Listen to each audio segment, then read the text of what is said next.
Então, como foi falado, a gente vai fazer a leitura do capítulo 2 do Evangelho, itens 1 e 2.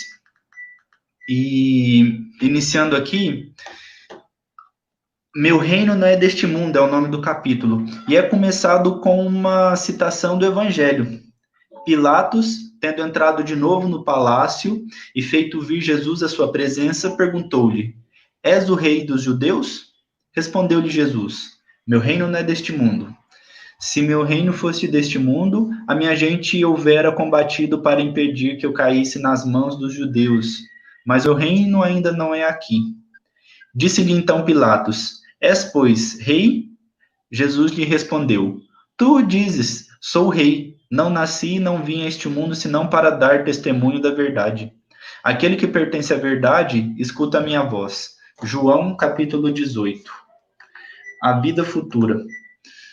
Por essas palavras, aí aqui já é Allan Kardec comentando, por essas palavras, Jesus claramente se refere à vida futura, que ele apresenta como, em todas as circunstâncias, a meta que a humanidade deverá ir ter e como devendo constituir objeto das maiores preocupações do homem na Terra. Todas as suas máximas se reportam a esse grande princípio. Com efeito, sem a vida futura, nenhuma razão de ser teria a maior parte dos seus preceitos morais, donde vêm os que não criem na vida futura, imaginando que ele apenas falava na vida presente, não os compreendem ou os consideram pueris. Esse dogma pode, portanto, ser tido como o eixo do ensino do Cristo, pelo que foi colocado num dos primeiros lugares à frente desta obra. É que ele tem de ser o ponto de mira de todos os homens. Só ele justifica as anomalias da vida terrena e se mostra de acordo com a justiça de Deus. Então, a gente vai passar a palavra aqui para o nosso irmão Alexandre, que Deus possa abençoá-lo e iluminá-lo. Boa noite a todos, espero que estejam todos bem. É muito bom estarmos aqui mais uma vez, tendo a oportunidade de poder estudar o Evangelho, de poder juntos, nesta pandemia, ter uma calmaria em nossas mentes e, ao mesmo tempo, compreender que tudo isso faz parte do processo, que é preciso passar pelo que nós passamos, que tudo isso tem a ver com aprendizados, com ensinamentos que a espiritualidade busca trazer para nós e nos acordar justamente para a vida futura, para o entendimento de como que ela funciona, para que nós aprendamos a nos desapegar das coisas terrenas. Só tem uma maneira de desapegar, ir passando por esses processos que fazem com que muitas vezes nós, então, nos desapegamos à força, para mais lá na frente perceber que era necessário desta maneira. Assim como as crianças, por exemplo, aprendem a se desapegar com bichinhos. Desde criança, os pais vão e lhe dão um cachorrinho, lhe dão um gatinho, algum bichinho. E com o tempo, esses bichinhos vêm a morrer. E aí ali começa um processo de aprendizado logo cedo com as crianças. Elas já começam a entender que bichinhos vêm e vão. E logo com o tempo começam a entender também que pessoas vêm e vão em suas vidas.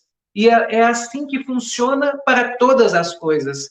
E quanto mais nos desapegamos, mais, porém, valorizamos, isso para nós é muito bom. São aprendizados que nós levamos para essa vida futura. Porém, compreendendo que essa vida futura, na realidade, ela está à nossa volta. É a espiritualidade. É o mundo espírita no qual nós nos acotovelamos aqui. Eles estão à nossa volta. O nosso anjo da guarda está ao nosso lado, buscando nos orientar para que nós consigamos, no nosso dia a dia, a ir conseguindo as soluções para os nossos problemas. Mas lembrando que nem sempre é assim tão fácil, digamos assim, ter essas intuições. E por que que não é tão fácil? Porque nós nos apegamos à vida presente, à existência na qual nós estamos reencarnados, e muitos de nós apegados ao meio, muitos de nós querendo correr atrás das coisas do mundo. E isso nos cega, para as coisas do espírito.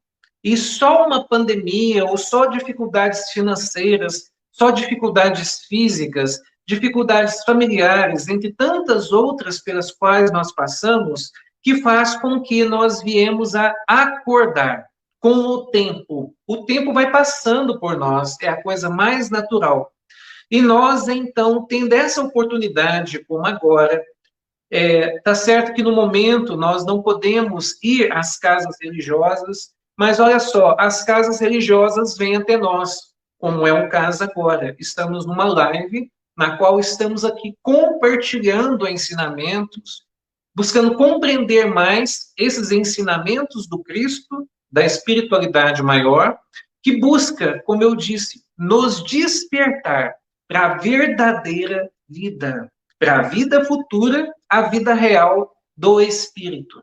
E para isso são precisos esses ensinamentos que muitas vezes chega para alguns termos que podem até achar grosseiros, mas era necessário que fosse assim, parábolas com esse peso na época do Cristo, para que só depois, então, viessem as explicações mais claras. Mas, na época, ele precisava escandalizar um pouquinho com as palavras, para chamar a atenção daquele povo, um pouco mais grosseiro, principalmente em questão de cultura, de entendimento da espiritualidade. Eles só pensavam nas coisas do momento. E se nós formos observar, ainda não mudou muita coisa. Nós ainda somos assim. Nós ainda pensamos mais na coisa do momento, nas coisas do mundo, ainda nos prazeres terrenos. É no que nós mais estamos ali presos ainda. Mas com o tempo indo e vindo, nós vamos tendo mais intuição da vida futura, porque é natural que passemos pelo esquecimento do passado, mas esta ida e vinda vai nos conscientizando, vai nos despertando. E mesmo passando pelo esquecimento do passado, nós não deixamos de ter a intuição do mundo espiritual. É por isso que nós percebemos pessoas que já acreditam nele, que já acreditam na vida futura e já trabalham para a vida futura. Esses já têm um nível de consciência maior dessa vida espiritual. E é por isso que nós também vemos aqueles que não acreditam nela, que acham que não existe nada após a morte física. É porque eles ainda não têm, não conseguiram ainda alcançar essa consciência. Faz parte do processo, precisa ser assim. E então nós estamos vendo o momento atual, que até eu separei um texto de Chico, que vem nos falar um pouquinho sobre isso, que ele é do livro Presença de Luz, Chico Xavier e Augusto César. Ele vem nos dizer assim: o mundo repleto de máquinas mais se parece ao mar, quando agitado. Interesses em conflito, classes insatisfeitas, famílias desarvoradas, lares desfeitos. Parece que isso aqui não é nenhuma novidade para nós, né? E olha que eu não me lembro agora a data desse livro, me parece que ele é da década de 80. Reivindicações na base da violência. A imprensa veiculando os desastres sociais.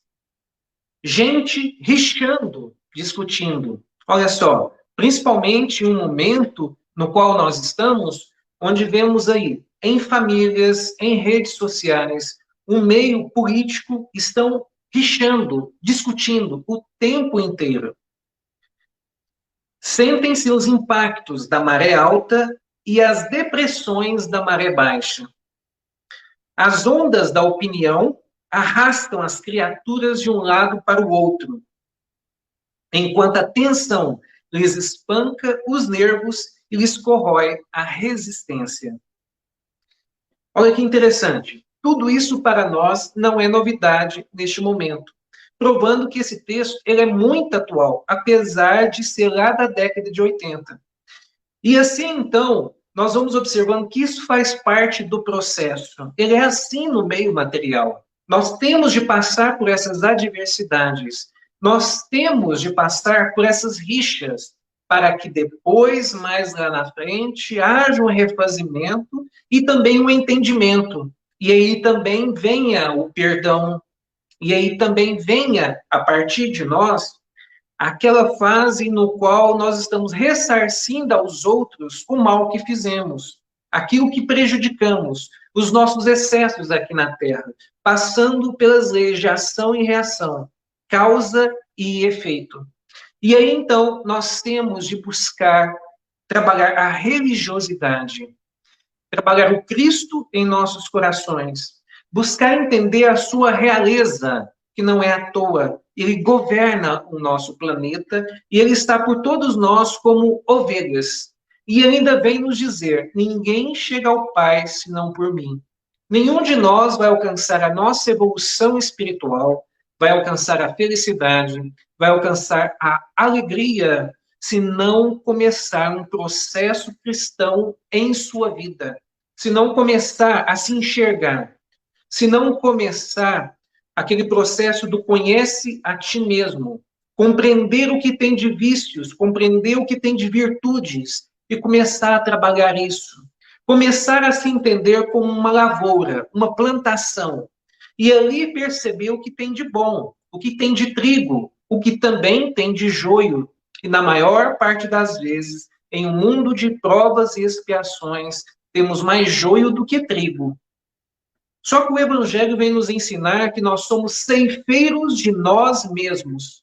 O que quer dizer? Somos nós mesmos que vamos lá arrancando as ervas daninhas com o tempo. Porque nós vamos sendo, ao mesmo tempo, professores, ao mesmo tempo, alunos uns dos outros. Porque nós vamos reencarnando entre nós. Nós vamos voltando, muitas vezes, na mesma família, naquela mesma comunidade. E então nós vamos nos reencontrando, e aí também nós vamos ressarcindo uns aos outros, nós vamos perdoando, cuidando e ensinando uns aos outros ao mesmo tempo. Todo esse processo vai fazendo com que nós vamos sendo um pouco mais felizes, vamos superando as dificuldades, as provações, as expiações, entendendo aquilo que o Cristo disse lá para Pilatos, quando ele diz assim: tu é o rei dos judeus? E ele fala que o meu reino não é deste mundo, pois se o fosse, a minha gente não teria deixado que eu caísse nas mãos dos judeus. Olha só, ele não buscou interferir, porque se ele quisesse, ele não teria caído nas mãos dos judeus, ele usaria o seu poder, mas não. Ele quer sim que as leis de Deus interfiram nas leis dos homens, mas a partir do seu livre-arbítrio, a partir do seu entendimento de que essas leis de Deus são leis de que realmente devem ser trabalhadas, interiorizadas e, principalmente, praticadas. Aí sim, essas leis estão no coração dos homens, dos seres humanos, eles vão mudando as suas leis civis. Aí não mais teremos no mundo crueldade, maldade.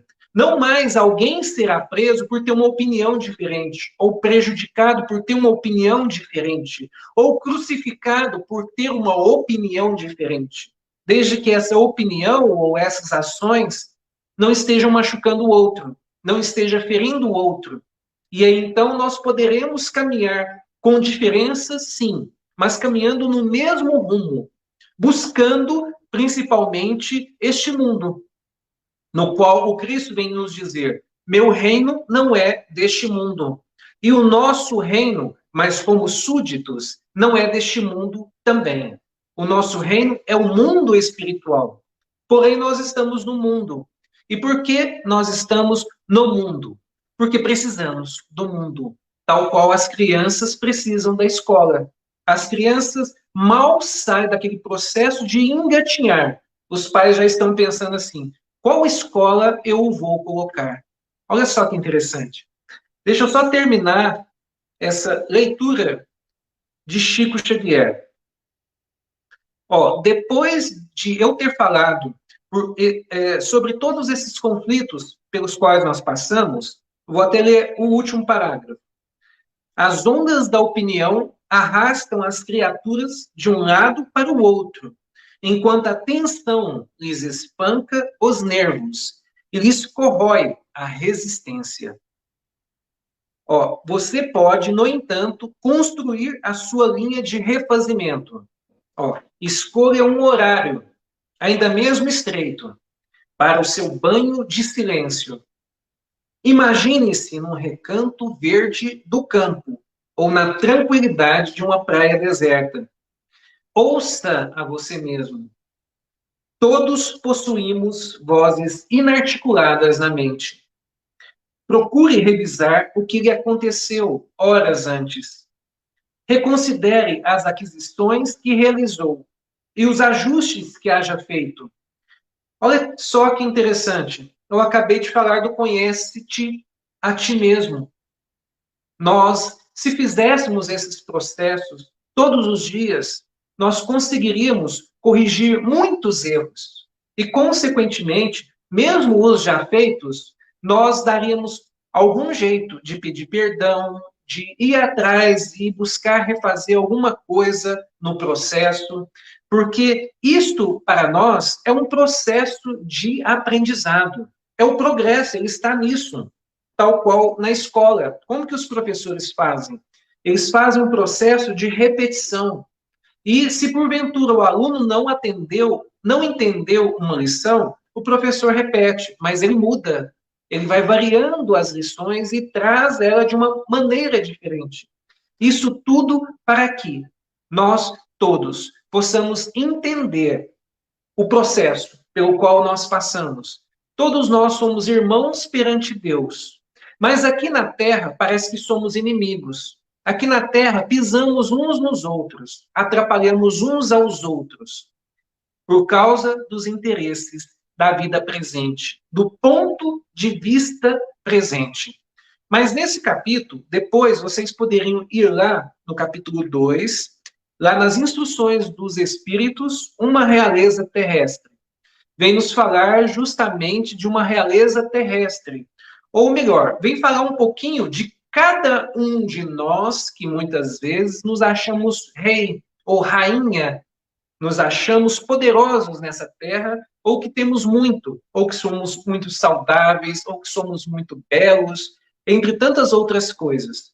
É como se falasse de nós mesmos. Essa realeza terrestre vem dizer que foi rainha aqui na Terra e acreditava, então, entrar como rainha no céu.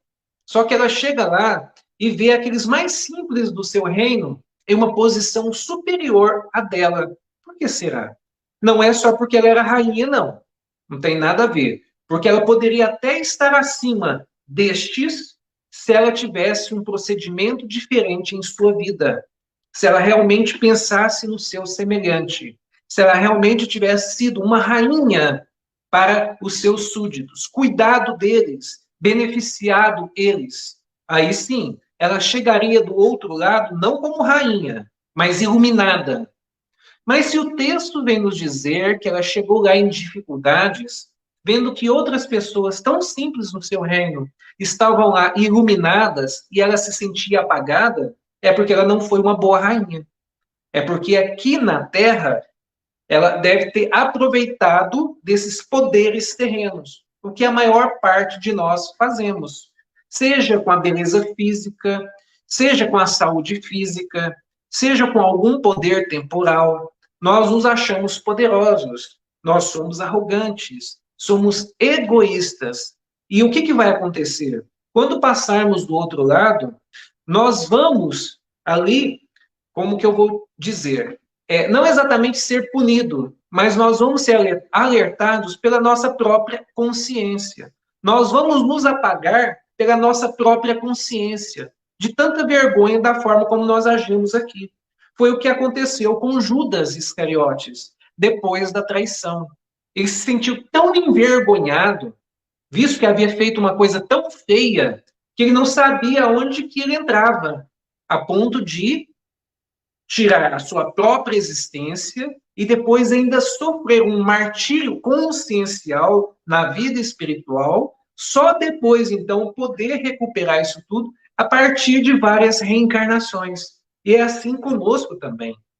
Então, por isso que nós devemos aproveitar essas passagens do Evangelho, esses ensinamentos que a doutrina espírita nos traz, a codificação kardeciana, consequentemente, o processo que se seguiu com Chico Xavier, ele buscando também simplificar para nós os ensinamentos de Kardec, mês de aniversário de Chico Xavier.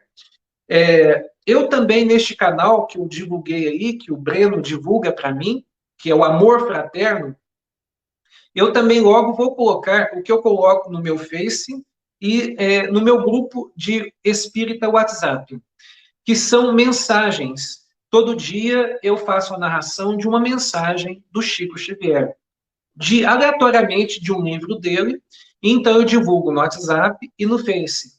E eu vou colocar neste canal também todos que eu já gravei e depois continuar a sequência, para aqueles que gostam poderem ouvir. Minha voz não é muito boa, não, mas eu acredito que pelo menos a mensagem, né, eu consigo passar. Deixa eu finalizar o texto aqui de Chico. Olha, articule os seus planos de trabalho sem precipitação e sem fantasia. Anote a beleza que o mundo nos oferece. Uma fonte de água limpa, o sorriso de uma criança, uma flor que o vento auxilia a curvar-se, homenageando a sua passagem, ou uma nesga do céu azul. Levante a sua ilha no mar brávio das horas e refaça as próprias forças dentro dela. E no silêncio com que ela enriquece a sua existência de serenidade e consolo, olha lá, compreenderá você quanto é belo saber que estamos todos juntos na mesma embarcação que a todos nós nos transporta em sua viagem multimilionária para o nosso encontro com Deus. Do livro Presença de Luz, Chico Xavier, Augusto César. O livro Palavras de Vida Eterna nos traz um texto que se chama O Primeiro Passo. E ele vem nos falar da regra áurea. Queremos nos dar bem aqui no mundo, sim, durante as nossas passagens. Queremos ser um pouco mais felizes, apesar das dificuldades, porque não adianta. Dificuldades tem, dores vai ter, sacrifícios nós vamos ter de passar. Mas queremos ser um pouco mais alegres, mais felizes, apesar disso tudo? Nós temos de seguir a regra áurea. Fazer ao outro o que nós gostaríamos que nos fosse feito. Se eu quero amenizar as dores do meu caminho, o segredo é um só, não tem outro. Todos aqueles que tentam amenizar as dores do seu caminho, só no seu mundinho egoísta, a tendência é ter mais dores. Mas a partir do momento que ele passa a auxiliar o seu semelhante a diminuir as suas dores, aí sim, as nossas dores também serão diminuídas. A partir do momento que nós passamos a ajudar o outro, nós também seremos ajudados. A partir do momento que nós ajudamos na cura do outro, do refazimento do outro, nós também seremos curados e nós também vamos conseguir nos refazer para continuar as nossas caminhadas evolutivas. Lembrando mais uma vez, o Cristo, ele é o nosso guia e modelo da humanidade. E ele vem nos dizer, eu sou o caminho, eu sou a verdade, eu sou a vida. E eu estou a negócios do Pai. E ninguém chega a ele, senão por mim. Eu gostaria de deixar aqui um abraço, porque todas essas oportunidades que nós temos faz de nós, cada dia, um pouco mais sábios. Mas devemos partir para a prática. Um abraço a todos e agradeço mais uma vez por essa oportunidade de estarmos juntos.